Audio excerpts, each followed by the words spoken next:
So if I look at it,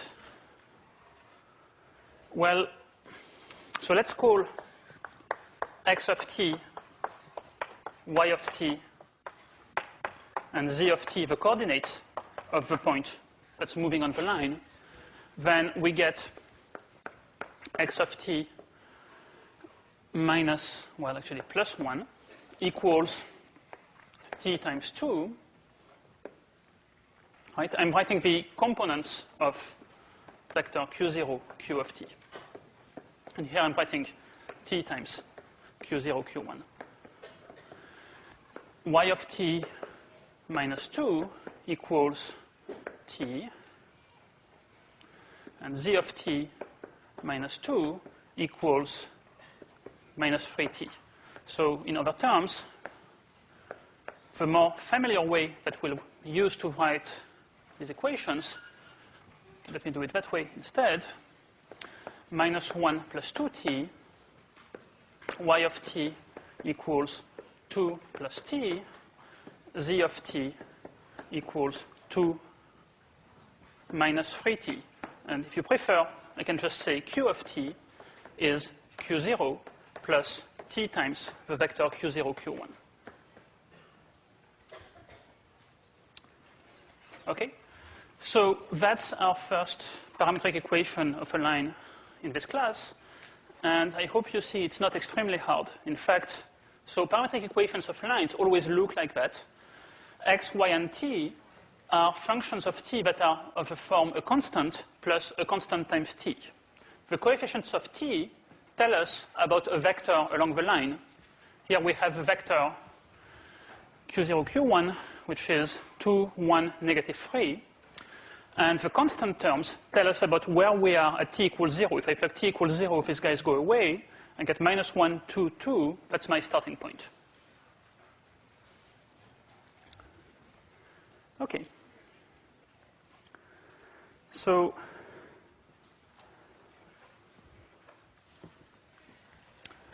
any questions about that? No?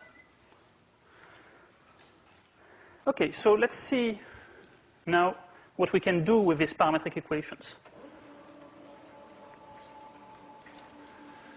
So one application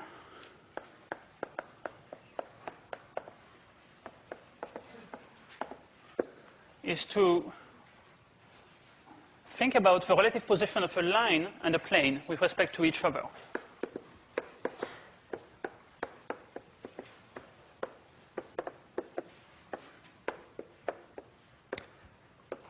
So let's say that we take still the same line up there, and let's consider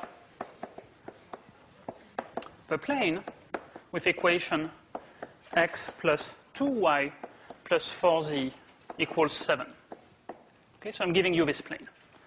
And the questions that we're going to ask ourselves are, well, does the line intersect the plane, and where does it intersect the plane?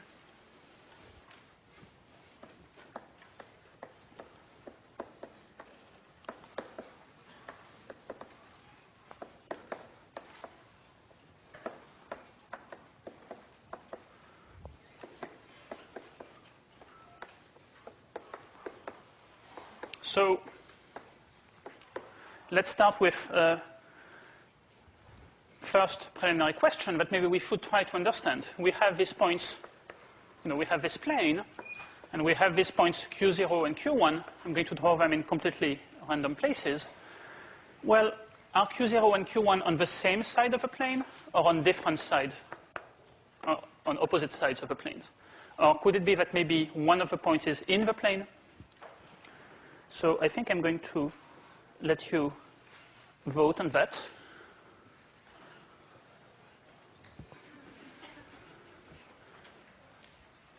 So is that readable, or is it too small? Okay, so anyway, the question says, relative to the plane x plus 2y plus 4z equals 7, these points q0 and q1, are they on the same side, on opposite sides? Is one of them on the plane? We can't decide.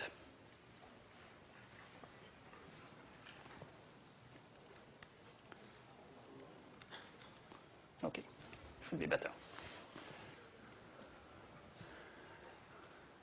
So I see relatively few answers.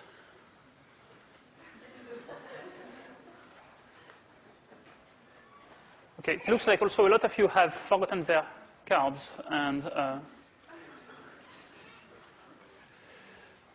so I see people raising 2 fingers, I see people raising 3 fingers, and I see people raising 4 fingers.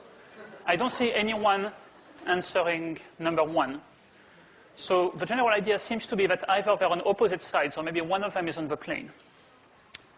Well, let's try to see. Is one of them on the plane?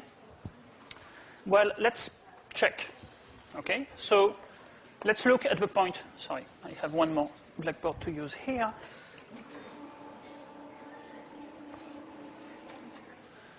So if I take the point Q0, which is at -1, 2, 2, well, if I plug that into the plane equation, so x plus 2y plus 4z will equal -1 plus 2 times 2 plus 4 times 2. That's, well, 4 plus 8, 12, minus 1, 11. That, I think, is bigger than 7. Okay, so Q0 is not in the plane. Let's try again with Q1. 1, 3, negative 1. Well, if we plug that into x plus 2y plus 4z, we'll have 1 plus 2 times 3 makes 7, but we add 4 times negative 1, we end up with 3, less than 7. Well, that one is not in the plane either, so I don't think actually that the answer should be number 3. So let's get rid of answer number 3. Okay. Let's see, in the light of this, are you willing to reconsider your previous answers? And okay, so I think now everyone seems to be interested in answering number 2. And I would agree with that answer. So let's think about it. These points, they're not in the plane, but they're not in the plane in different ways. One of them somehow overshoots, we get 11. The other one, we only get 3. That's less than 7.